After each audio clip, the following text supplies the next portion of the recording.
হচ্ছে যে আমরা একটা নতুন দিনের বোধহয় প্রবেশ করলাম। সংস্কৃতি থেকে আমাদের চুপ করিয়ে রাখা হচ্ছে।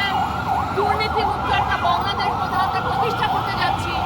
সেই সময় দাঁড়িয়ে যখন উদযাপন করার কথা নতুন দিনের জন্য, আমরা তখন খুবই ভারাক্রান্ত মনে আজকে এখানে দাঁড়িয়েছি। বাংলাদেশে এই মুহূর্তে যা যা ঘটছে তার প্রতিবাদ জানাতে।